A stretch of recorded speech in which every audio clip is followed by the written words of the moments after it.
Pero quisiera, pues, como dije hace un momentito, eh, abordar este asunto con la idea de profundizar un poco y ser un poco más específicos, si queremos decirlo de esa manera. Y entonces le hemos titulado a este último tema que vamos a abordar, Wilhelm Dilthey y las categorías vitales y la epistemología de las ciencias sociales en términos generales, aun cuando nuestro interés está, como dije, enfocado estrictamente a la historia. Y vamos a comenzar por referirnos aquí al abandono del idealismo hegeliano en Alemania, eh, cuestión que se había concretado ya a mediados del siglo XIX. Como podemos recordarlo, en un principio, eh, esa enorme eh, teoría, esa enorme visión, digamos, del mundo que Hegel había comenzado a plantear, pues generó mucho entusiasmo, mucho interés, pero con el paso del tiempo, pues generó también un poco de desilusión. Las razones por las cuales el idealismo hegeliano fue abandonándose, digamos, de a poco, fueron varias, pero una razón muy importante para nosotros fue que se hizo un poco, o tal vez bastante, imposible insertar las ciencias naturales en el sistema dialéctico hegeliano, porque recordamos que desde la perspectiva del idealismo hegeliano, la realidad entera, pues no es otra cosa que una manifestación, un despliegue del espíritu absoluto. Pero esta y otras categorías propias del pensamiento hegeliano, pues venían prácticamente a chocar de frente con el desarrollo, con la metodología, con la manera de tratar la realidad de parte de las ciencias de la naturaleza. Y entonces, este fue un motivo de gran peso para ir abandonando el idealismo propio de Hegel. Ahora, ¿qué era necesario entonces hacer? Si el hegelianismo no permitía, no daba ocasión para la inserción, digamos, de la tarea de las ciencias naturales, entonces, ¿qué camino tomar? ¿Qué opciones realmente se abrían ante los filósofos y los intelectuales alemanes en ese momento? Bueno, algunos llegaron a convertirse plenamente y epistemológicamente al positivismo de Augusto Comte. Eso fue lo que ocurrió con algunos de los filósofos en aquel momento. Sin embargo, quienes se volvieron al positivismo comtiano, pues llegaron muy pronto a descubrir que lo humano, lo estrictamente humano, lo auténticamente y genuinamente humano, pues era tratado en el contexto del positivismo de Comte con un exagerado naturalismo. Es decir, aquí había una especie de reduccionismo hacia lo estrictamente natural. Y eso, pues, como lo podemos entender sin mayores complicaciones, de algún modo era una traición a lo auténticamente humano, porque precisamente lo humano debe de verse con ojos distintos a como vemos lo estrictamente natural. Y entonces resultó que el positivismo kantiano pues no respondía de manera adecuada, sobre todo a los problemas relacionados con lo humano. Otros filósofos se tornaron hacia Kant en una especie de neocantismo, si queremos decirlo así, o neocriticismo, para tratar, digamos, de encontrarle un fundamento a la ciencia, sobre todo a las ciencias sociales, a las ciencias humanas, que son las que a nosotros definitivamente nos interesan. Pero quienes se volvieron hacia Kant vinieron a descubrir que en realidad la propuesta kantiana no difería mucho del empirismo. Recordemos el énfasis que Kant hacía en la experiencia sensible, ¿verdad? Para él, el conocimiento humano está limitado precisamente por la experiencia posible. Todo lo que se dé, digamos, en el contexto de esa esfera de la experiencia posible, es aquello a lo que el entendimiento humano puede tener acceso. Y entonces, ante lo humano, lo social, ante lo espiritual, pues la propuesta kantiana también dejaba mucho que desear. Sobre todo quienes se volvieron hacia Kant como una posible alternativa, pues descubrieron que la llamada revolución copernicana solo reconocía la interioridad humana, pero negaba toda posible ciencia al respecto, ¿verdad? Es decir, esto pues es de reconocerle a Kant, y creo que en el contexto de la historia de la filosofía se le reconoce plenamente esa revolución copernicana. Es decir, el ser humano dejó de girar alrededor del universo y el universo vino entonces a girar alrededor del ser humano. En eso consistió la revolución copernicana, porque Kant vino a darle una importancia muy particular a la interioridad del ser humano, al intelecto humano y sus capacidades, pero hasta ahí no más. En realidad, Kant no aceptaba la idea de que se pudiera hacer, digamos, una ciencia, de que pudiera surgir una disciplina científica alrededor de ese mundo interior de los seres humanos. Y entonces la situación era tal que el positivismo por un lado y el kantismo por otro lado permitían dos opciones respecto a lo humano.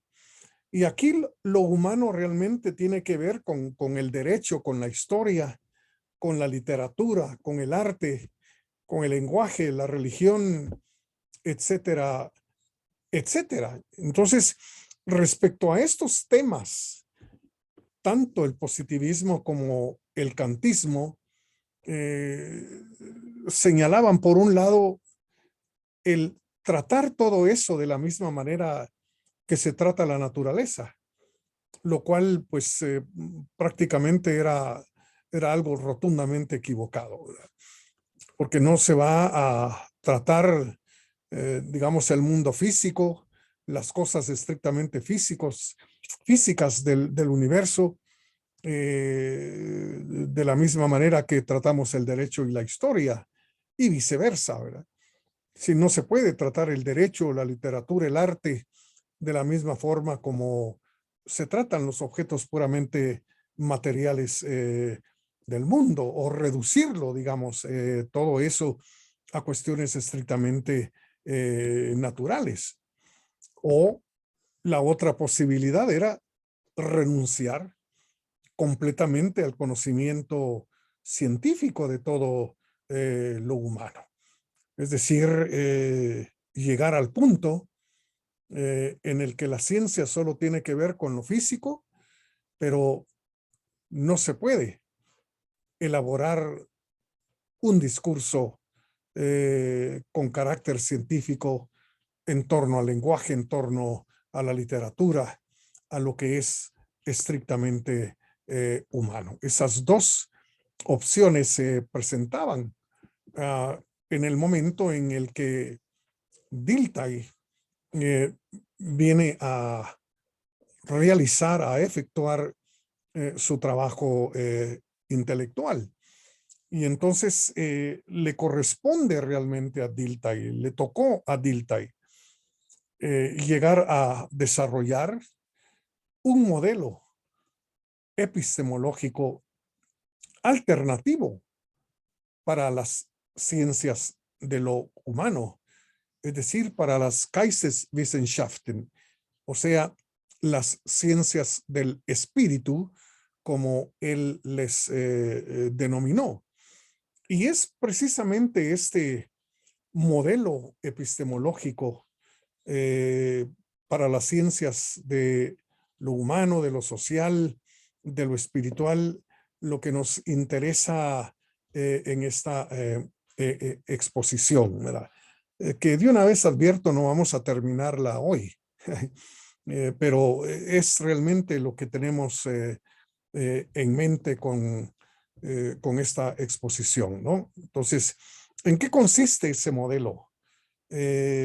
¿Cómo difiere realmente ese modelo del modelo de las ciencias naturales?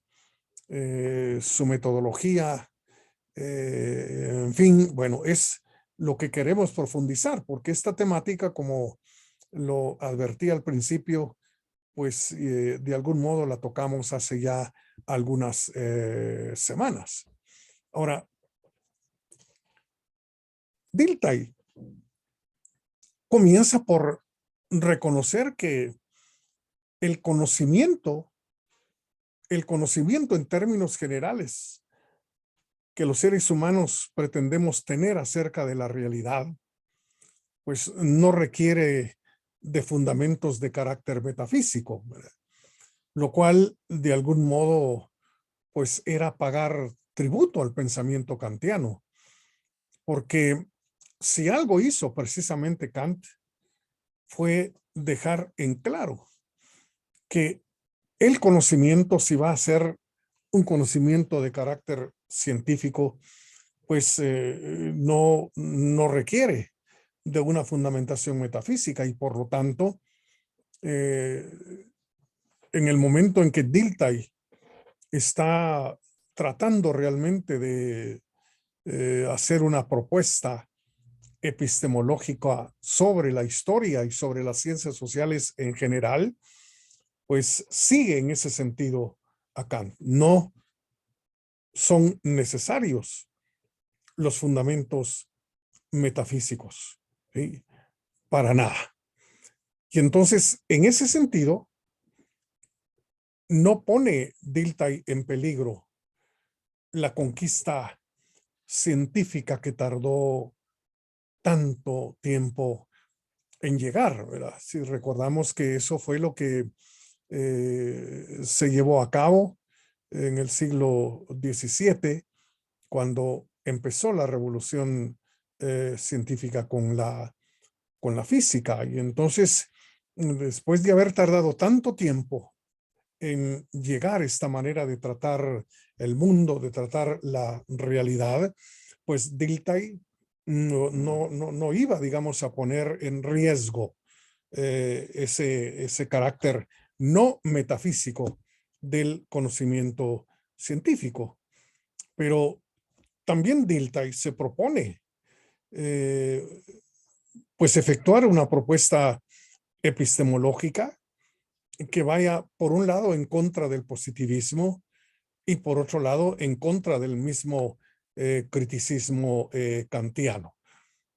Porque en una sola palabra se trataba de evitar todos los errores y las equivocaciones a que conduce definitivamente el reduccionismo naturalista, de todos aquellos fenómenos que tienen que ver con el espíritu humano. Y por supuesto, trata también Dilthey en su propuesta epistemológica de evitar, completamente los errores del método experimental respecto a lo genuinamente humano, porque definitivamente el método experimental, basado esencialmente en la observación bajo condiciones controladas, encuentra graves limitaciones cuando se trata del derecho, cuando se trata del arte, cuando se trata de la historia. Y entonces Dilthey quiere definitivamente apartarse, evitar completamente los errores que el método experimental genera al tratar lo auténticamente humano como si fuera algo estrictamente material, estrictamente natural. Ya en el año de 1867, que fue el año en el que Wilhelm Dilthey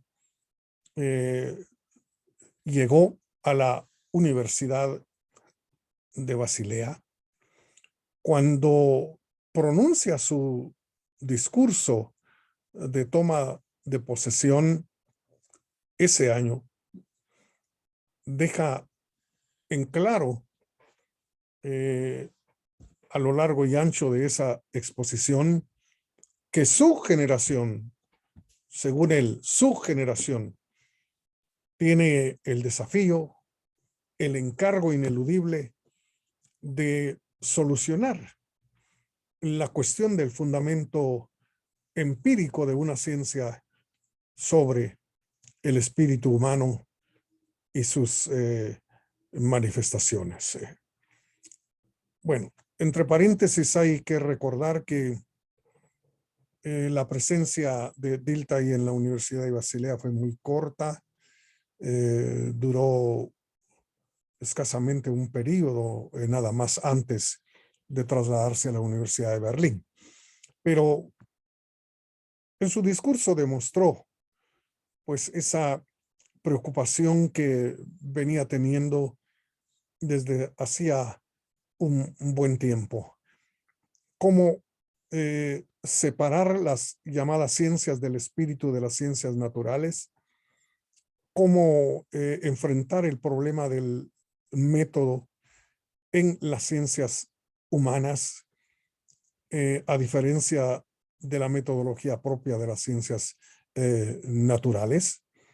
Y por supuesto, lo que nos interesa aquí, las bases que justifiquen y que justifican el conocimiento de las manifestaciones de la vida humana, las manifestaciones del espíritu, en una sola palabra. Es decir, que la pregunta, pues una de las preguntas que Dilthey tratará realmente de responder es ¿cómo es posible? ¿Verdad? Bueno, primero sí es posible.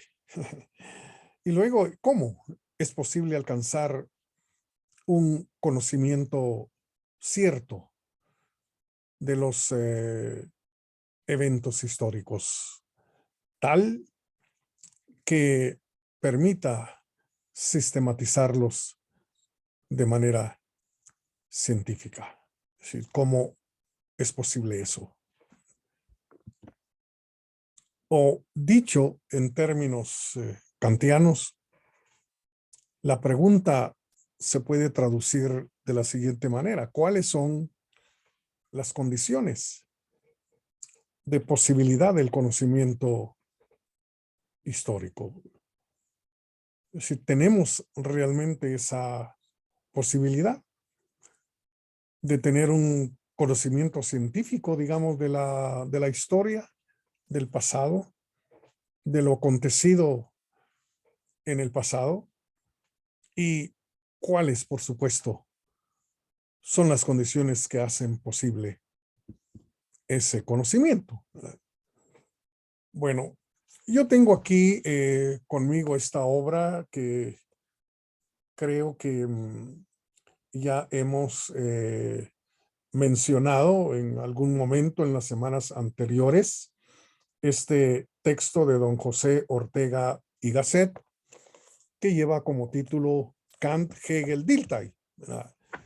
Y a la altura de la página 160, Ortega y Gasset dice lo siguiente: y una de dos, o el pensamiento histórico, las ciencias morales, se constituyen como un caso particular de la razón física, o habrá que dar un fundamento propio a esas ciencias, elevándolas a razón histórica.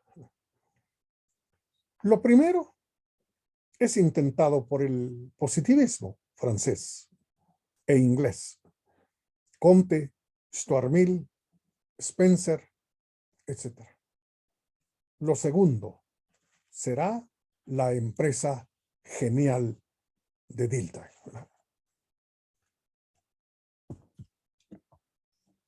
Esto significa que ya algunos convencidos del positivismo, entre los que menciona aquí Ortega, Comte, Stuart Mill y Spencer, pues habían hecho un intento, obviamente infructuoso, por abordar lo histórico, las ciencias morales, como también se les llama, desde el punto de vista de la llamada razón física, ¿eh? Pero fracasaron rotundamente. Y la otra opción era que esas ciencias, las ciencias del espíritu, las ciencias de la cultura, las ciencias humanas, las ciencias morales, y en concreto la historia, pues fueran elevadas a lo que Ortega denomina la razón histórica. Según el análisis que está haciendo Ortega del pensamiento de Dilthey, le tocó a la genialidad de Dilthey precisamente emprender la tarea de elevar lo relacionado con las ciencias humanas a el nivel de lo que Ortega llama razón histórica. De modo que estamos aquí ante un esfuerzo que yo creo que vale la pena considerar, y por eso estamos deteniéndonos en él, porque vino a constituir un momento muy, muy, muy importante en la historia de la filosofía. Ahora, yo quisiera que recordáramos aquí durante un momento y como una especie de paréntesis, que recordemos esa preocupación que existió desde siempre en la filosofía. El asunto de cuál es y en qué consiste el fundamento último del conocimiento. Esta es una cuestión que resultó esencial prácticamente desde siempre. Y es la cuestión con la cual estamos bregando en esta en esta exposición, particularmente preguntándonos por el fundamento último del conocimiento histórico, del conocimiento propio de las ciencias sociales, de las ciencias morales, de las ciencias del espíritu. Creo que una historia de la epistemología se puede de alguna manera reducir a las respuestas que a lo largo del tiempo se han dado en relación con la pregunta: ¿cuál es el fundamento último del conocimiento? Las propuestas, recordémoslo rápidamente, las propuestas han sido variadas. Por ejemplo, para Aristóteles, el fundamento, digamos, eran las llamadas formas substanciales y los principios del ser y el conocer. Para los estoicos, las denominadas nociones comunes. Los estoicos creían que todos los seres humanos tenemos nociones comunes que compartimos y que son el punto de partida del conocimiento.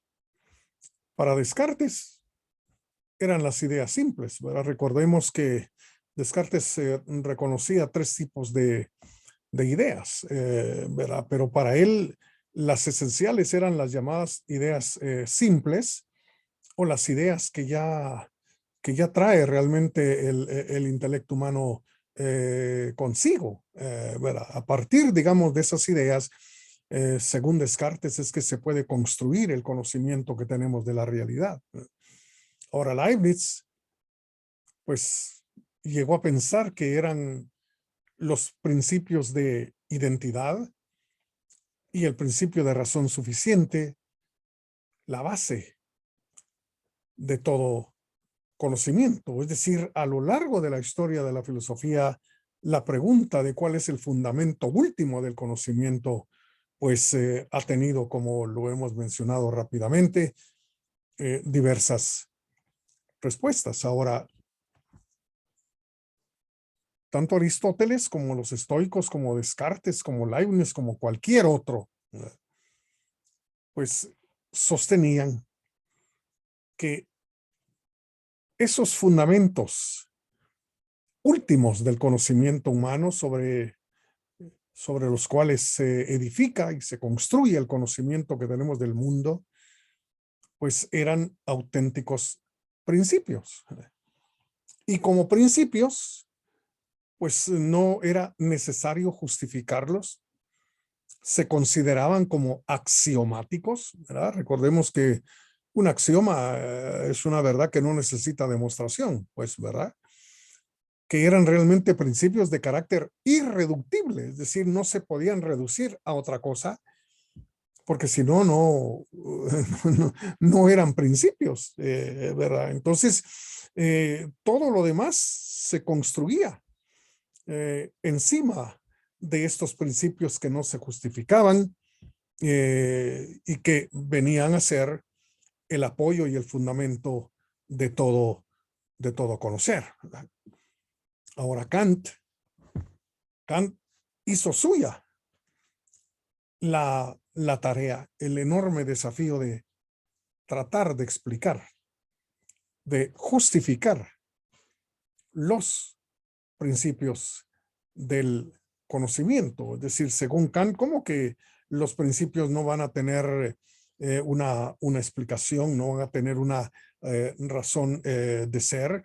Y a partir de ahí, pues se inicia la enorme tarea llevada a cabo por Emmanuel Kant, ¿verdad?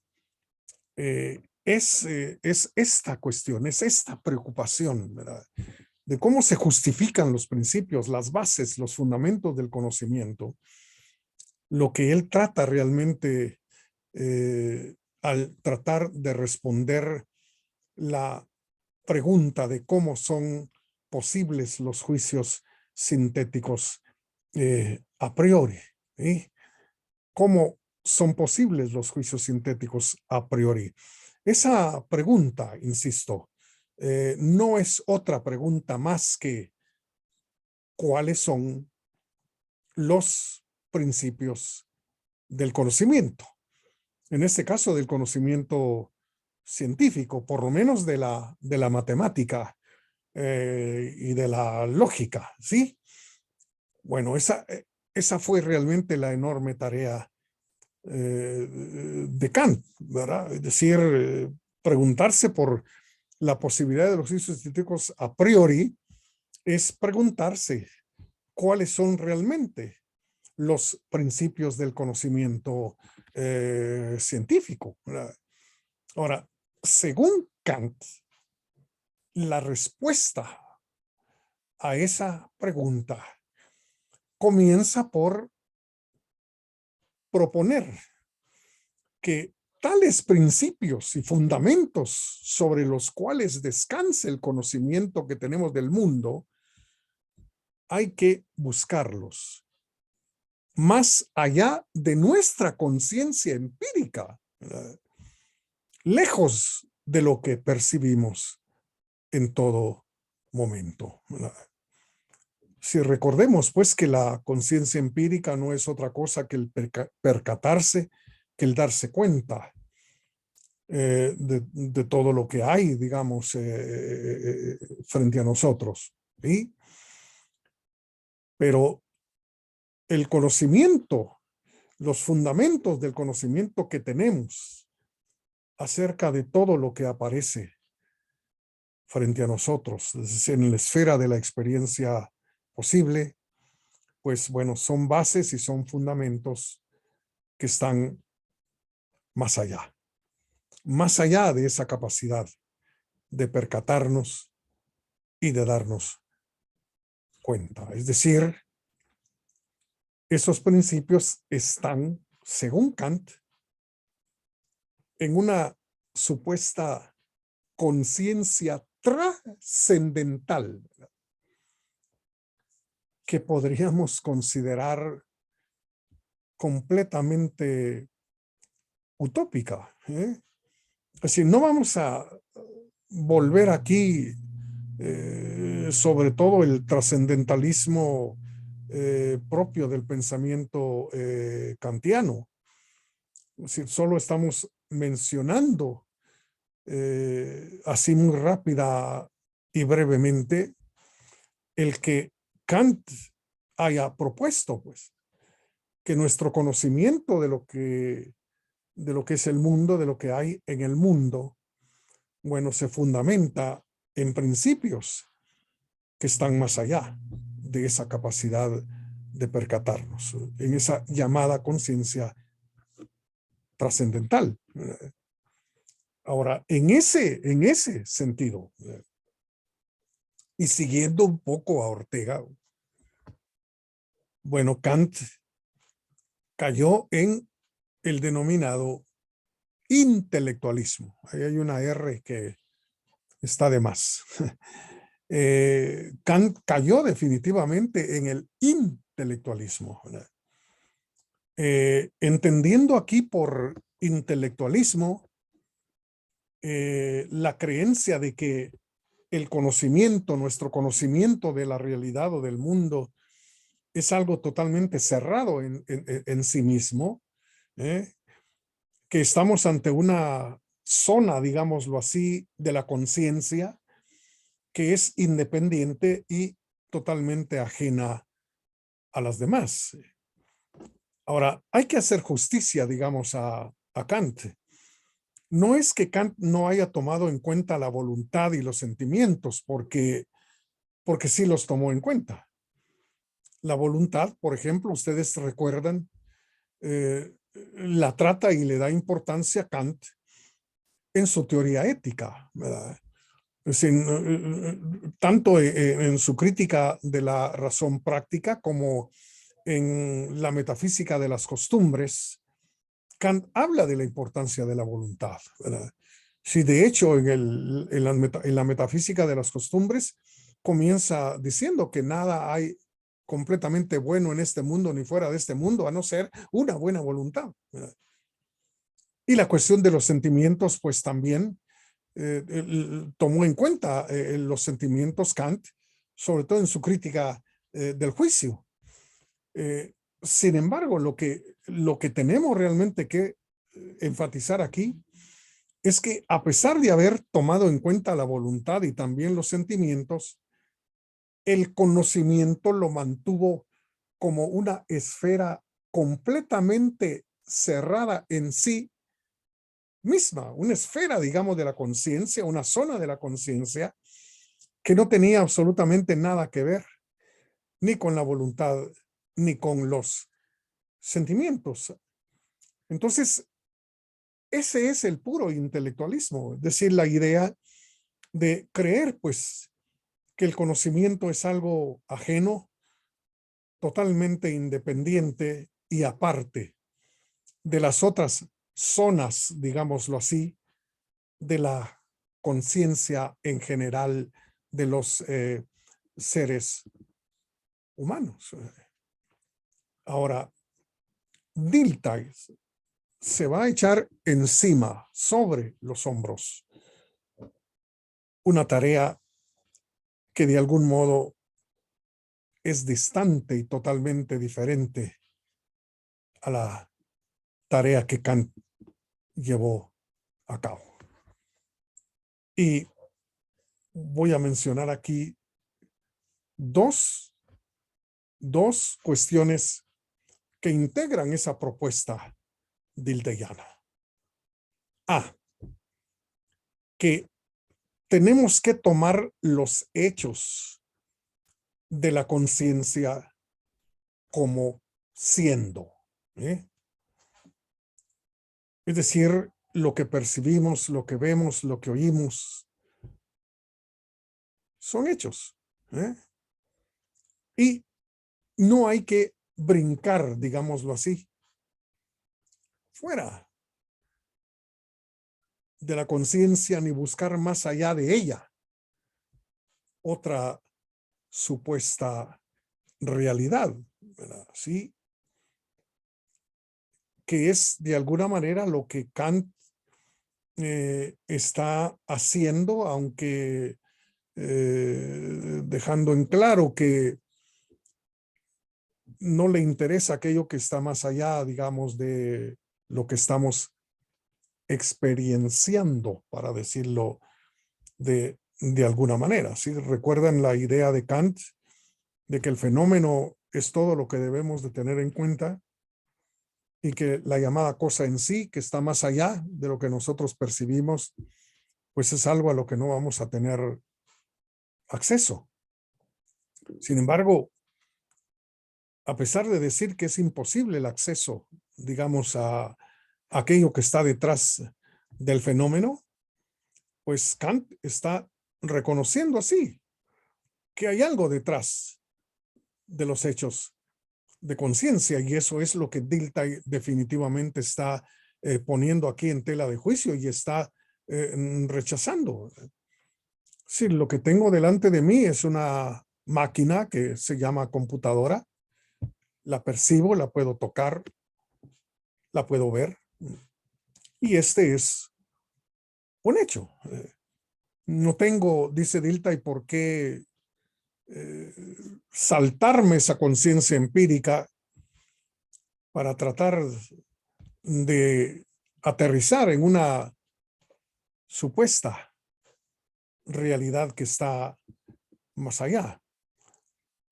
En segundo lugar, Dilthey también propone que todo hecho de conciencia se da en conexión, en interdependencia y en contexto de otros hechos de conciencia.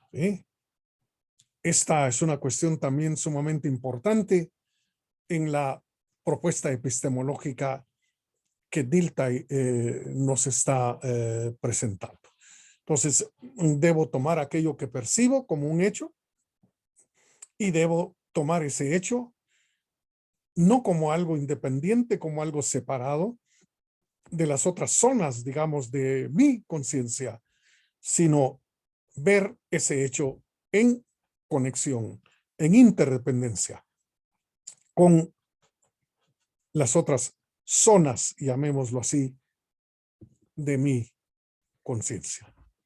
Porque si no, bueno, caemos en un grave error, ¿verdad? Que ya hemos señalado, pero digámoslo de nuevo, caemos en el error de suponer que la conciencia cognoscente está separada de la conciencia volitiva y de la conciencia sentimental, lo cual, dice Dilthey, es una cuestión rotundamente imposible, ¿verdad? Es decir, ante la computadora que tengo frente a mí, pues puedo yo expresar cosas, digamos, tales como que es bonita, que me gusta, incluso puedo referirme al precio, digamos, a lo que me costó.